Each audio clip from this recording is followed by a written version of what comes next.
नमस्कार दोस्तों, स्वागत है आपका स्मार्ट आईएएस के यूट्यूब चैनल पर। आज हम फिर से आपके लिए कुछ नए प्रश्नों को लेकर आए हैं। ये राज्य व्यवस्था विषय से संबंधित प्रश्न हैं। ये प्रश्न आपके यूपीएससी और यूपी पीसीएस के प्रीलिम्स में काफ़ी ज़्यादा हेल्प करेंगी। चलिए पहले प्रश्न पर शुरू करते हैं। उससे पहले मैं आपसे एक रिक्वेस्ट करना चाहूँगा। आप लोग मेरी वीडियो देखते तो हैं, परंतु आप मेरे यूट्यूब चैनल को सब्सक्राइब नहीं करते हैं। तो बहुत ही मेहनत लगता है पीडीएफ बनाने में, क्वेश्चन बनाने में। तो प्लीज़ आप लोग सपोर्ट कीजिए, चैनल को ज़रूर सब्सक्राइब कर लीजिए। ऐसे बहुत लोग हैं जो वीडियो को देखते हैं पर चैनल को सब्सक्राइब नहीं करते हैं। चलिए फिर भी मैं आपके लिए मेहनत करता रहूँगा, आपके लिए क्वेश्चन लाता रहूँगा। और अभी मैं नया सीरीज़ शुरू करने वाला हूँ टॉपर्स की कॉपी का। तो मैं अभी बहुत सारे जो टॉपर्स हुए हैं विगत वर्षों में, उनकी कॉपियाँ लेकर आऊँगा और आपके साथ डिस्कस करूँगा। चलिए अभी प्रश्नों पर आते हैं। प्रश्न संख्या 1, इस पर बात कर लेते हैं। तो निम्न में से किस देश से राज्य के नीति निर्धारक तत्व को लिया गया है? तो भारतीय संविधान में किस देश से नीति निर्धारक तत्व को लिया गया है? इसका सही उत्तर बताना है। चलिए सही उत्तर बता देता हूँ। इसका सही उत्तर होगा आयरलैंड। तो आयरलैंड देश से नीति निर्धारक तत्व को शामिल किया गया है भारतीय संविधान में। चलिए अगले प्रश्न पर आते हैं। अगला प्रश्न है आपका, मूल कर्तव्य को किस संविधान संशोधन में जोड़ा गया? जी हाँ, तो आपको बताना है कि मूल कर्तव्य को किस संविधान संशोधन में जोड़ा गया था। तो इसका सही उत्तर बता देता हूँ। सही उत्तर है 42वां संविधान संशोधन। जी हाँ, मैं बता दूँ 42वां संविधान संशोधन इसलिए किया गया था क्योंकि स्वर्ण सिंह एक समिति बनाई गई थी, स्वर्ण सिंह समिति। जी स्वर्ण सिंह समिति, इन्होंने सिफारिश की थी कि भारतीय संविधान में मूल कर्तव्यों को भी जोड़ा जाए। और स्वर्ण सिंह समिति की सिफारिश पर प्रस्तावना में भी संशोधन किया गया था, जिसमें प्रस्तावना में आपका अखंडता, धर्मनिरपेक्ष और समाजवादी शब्द, ये 3 शब्दों को प्रस्तावना में जोड़ा गया था स्वर्ण सिंह समिति के सिफारिश पर ही। ठीक है, तो मुझे लगता है आपको क्लियर हो गया होगा। तो इसका सही उत्तर होगा सी, 42वां संविधान संशोधन। चलिए अगले प्रश्न पर आते हैं। प्रश्न संख्या 3। इसमें 3 में है, निम्न में से कौन से उपबंध को साधारण बहुमत से संशोधित किया जा सकता है? तो नीचे कुछ उपबंध दिए गए हैं, आपको बताना है कि इनमें से किस उपबंध को साधारण बहुमत से ही जो है संशोधित कर सकते हैं। हमें विशेष बहुमत की ज़रूरत नहीं है इसमें। तो जो एक है, नए राज्यों के प्रवेश या गठन। दूसरा, संसद सदस्यों के वेतन और भत्ते। तीसरा है, संसद में अंग्रेजी भाषा का प्रयोग। और चौथा है, छठी अनुसूची। तो नीचे कुछ कूट दिए गए हैं, आपको इनमें से सही उत्तर चुनना है कि इसमें किसे साधारण बहुमत से संशोधित कर सकते हैं। चलिए राइट आंसर बता देता हूँ आपको। इसका जो राइट आंसर होगा इनमें से सभी, यानी ऑप्शन डी। क्यों होगा? नए राज्यों के प्रवेश या गठन को भी आप साधारण बहुमत से संशोधित कर सकते हैं। संसद सदस्यों के वेतन और भत्ते को भी साधारण बहुमत से संशोधित किया जा सकता है। संसद में अंग्रेजी भाषा का प्रयोग भी और छठी अनुसूची भी, इन सभी को हम संसद के अंदर साधारण बहुमत से ही संशोधित कर सकते हैं। हमें विशेष बहुमत की ज़रूरत नहीं है। चलिए अगले प्रश्न पर आते हैं। प्रश्न संख्या 4, निम्नलिखित में से कौन सा संघीय सरकार की प्रमुख विशेषता है? जी हाँ, तो 2 प्रकार की जो सरकार की व्यवस्था होती है, एक होती है संघीय और एक होती है एकात्मक। पर जिस देश ने संघीय सरकार की व्यवस्था को चुना है उसमें कौन कौन सी विशेषताएं हैं? तो कुछ विशेषताएं नीचे दी गई हैं, आपको इनमें से चुनना है। तो नंबर 1 है स्वतंत्र न्यायपालिका, 2 है शक्तियों का विभाजन, 3 है दोहरी नागरिकता और 4 है संविधान की सर्वोच्चता।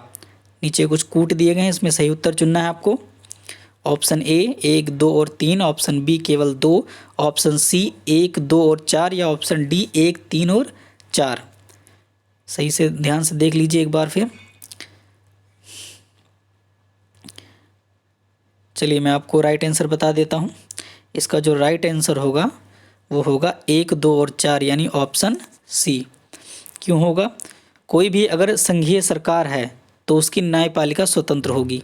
ये हमेशा याद रखना कि स्वतंत्र न्यायपालिका होगी अगर वो संघीय सरकार है।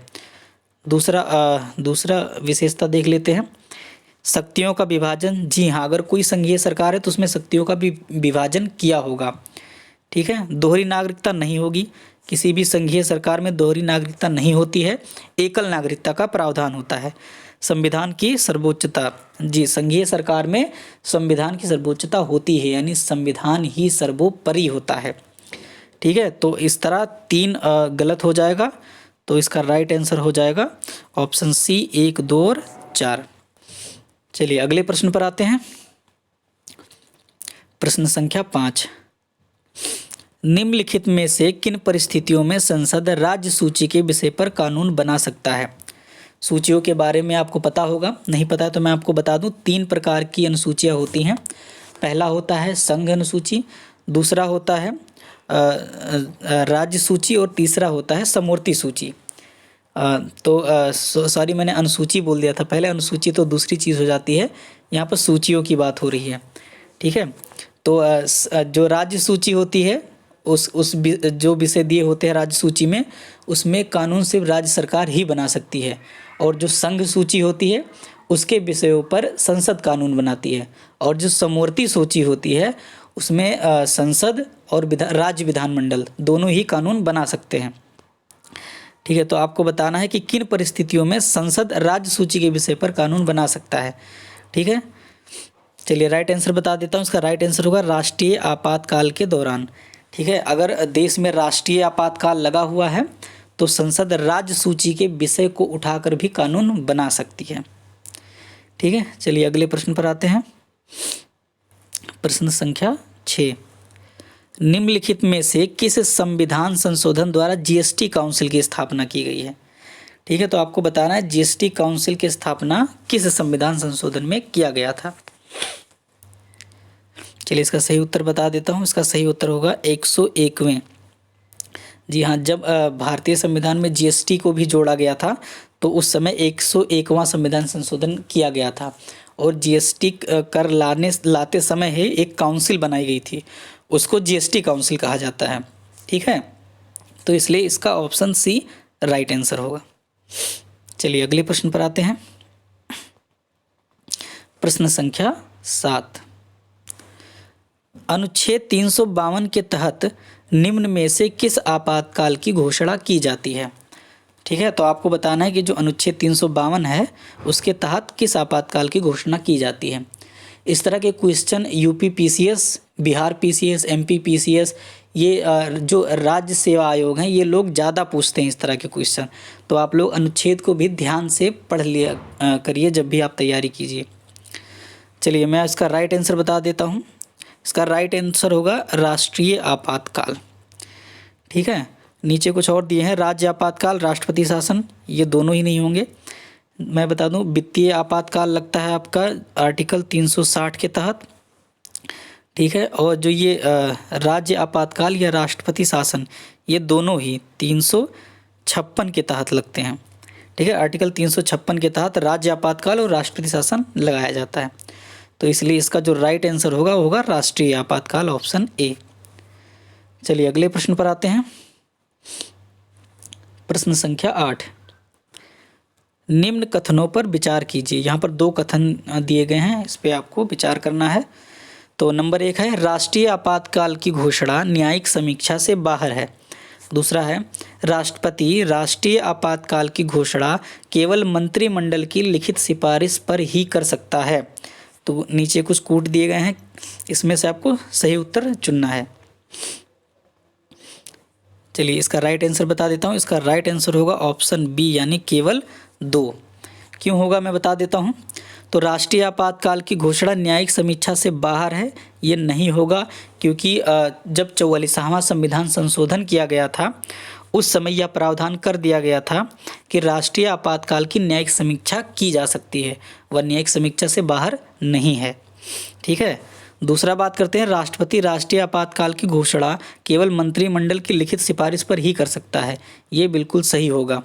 ठीक है, जब इंदिरा गांधी ने 1975 में आपातकाल घोषित किया था उस समय यह प्रावधान नहीं था कि मंत्रिमंडल की सिफारिश की ज़रूरत है।